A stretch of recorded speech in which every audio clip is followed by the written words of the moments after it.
story for us. Well, being that Emitt is almost 2, Emitt has a birthday next weekend. I'm going to ask Mom instead. Is that all right? We'll go.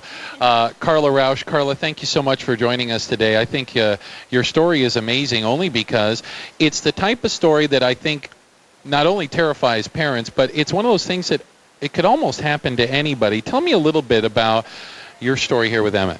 All right. Yes, it absolutely could happen to anybody. It was the morning that we were planning to celebrate Emitt's first birthday that he woke up with a fever and acting kind of lethargic, and it wasn't Emitt. And so we watched him closely and decided that we needed to take him into urgent care, to which we were sent home with the diagnosis that it was just a cold or a flu. Okay. So a couple days went by, and his symptoms got worse, and I decided to take him in it was about 3 days later to the pediatrician's. On our way to the pediatrician, he started vomiting blood, and to which the pediatrician sent us to the ER to be monitored closely. Once we got to the ER, they took a chest x-ray, and there they found this battery lodged in his esophagus. A battery? A battery. It was the size of a nickel, and the radiologist that saw it identified the serial number of the battery that was in his esophagus. So Emitt managed to open up a remote control or something? That's it, exactly. I went home to see this remote after he was admitted and looked at the back, and literally you just put a little pressure on and the back pops off, and it went to our DVD remote control. Your DVD remote control. Emitt opened up the back of it, took the battery, and as a 1-year-old is wont to do, put it in his mouth and swallowed a battery. There's complications that come from that. This isn't as simple as, okay, we'll give him some castor oil and the battery pops out.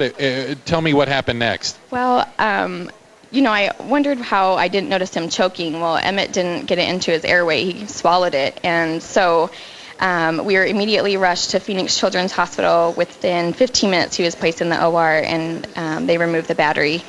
That evening, Emitt was taken into the ICU, pediatric ICU at Phoenix Children's, in critical condition, and actually he ended up coding that night.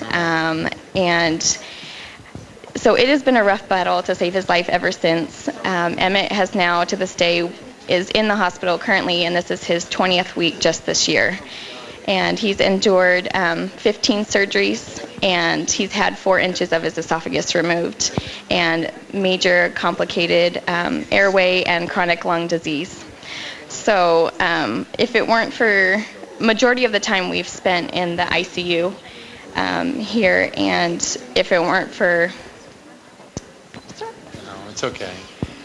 The wonderful people here. There's some wonderful people here. And, I'm struck by the fact that Emitt is as normal an almost 2-year-old as you can get, because you like to grab everything. We're playing the drop game, where every time I hand you your Spider-Man stickers, you throw them back on the floor.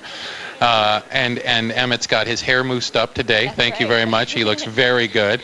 And except for, you think about that. And I just think that's amazing. Your story is one of those ones where, well, of course you're going to play with the remote control. Of course you are. I could see that in your eyes, Emitt.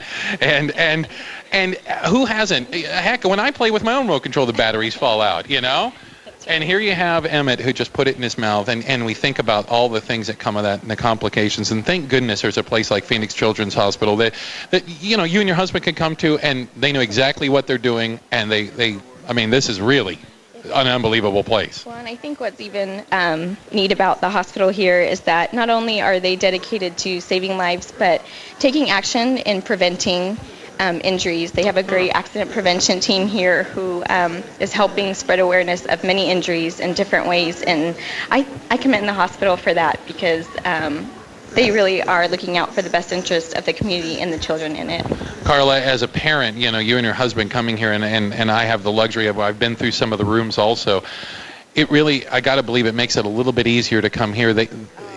You can stay here, you can be with your child, you can be nearby, because I can't imagine you wanting to leave. Now, I say that, I know that you have a 4-year-old at home as well, right? You're really juggling a lot here. We are, but I have to say the care and the love that comes from the nurses and the physicians is tremendous, and we have really bonded with many of the people here, and if it weren't for the physicians here and the nurses, Emitt wouldn't be here today. He has had many close calls that this battery has almost taken his life, but thank goodness for Phoenix Children's Hospital. Thank goodness. And there's a chance. You can help. You can help kids just like Emitt. You can help families like the Rauches who would have never imagined, who never dreamed of something like this.